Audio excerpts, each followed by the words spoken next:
People today, they don't know what love is anymore. They really don't. They think it's just convenience. A text message, a shared coffee, a temporary fix for being lonely. They treat it like a transaction. But real love? Real love is a rescue mission. Before I met Ria, I was drowning. I had been through so much trauma. I was terrified to even open my mouth, terrified of people. I locked myself away in the dark, and I was ready to stay there. But then she walked in. She didn't just talk to me, she actually listened.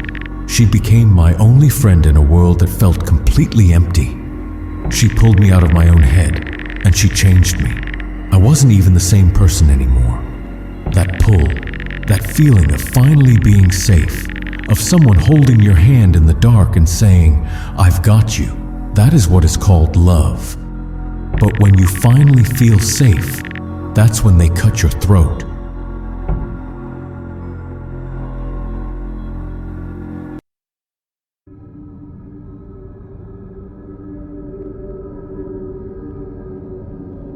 Do you know, in Hindu mythology, the god of thunder, Indra? He desired a woman named Ahalya.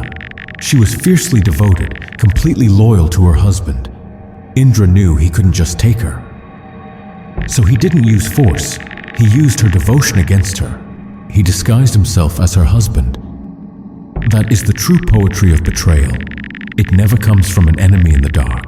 An enemy stabs you in the chest where you can see it coming. Real betrayal. It wears the face of the person who saved you.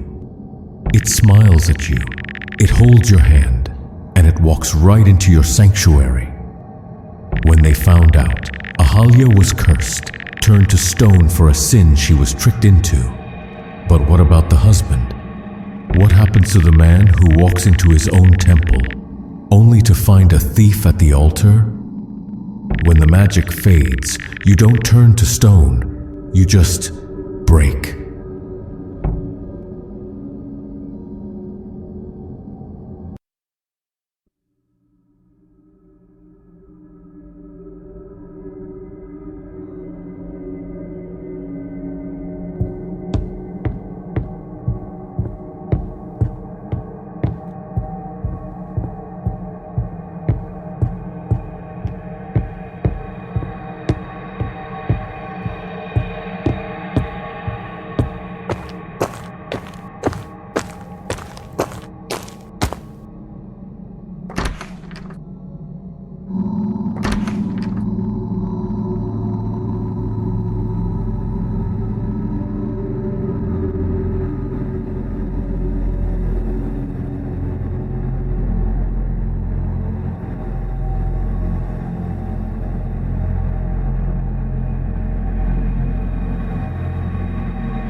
I told you love was a rescue mission. I told you I was terrified of the dark, and that she pulled me out. But she didn't pull me out to save me. She just dragged me into the light so he wouldn't miss. I should have stayed in the dark.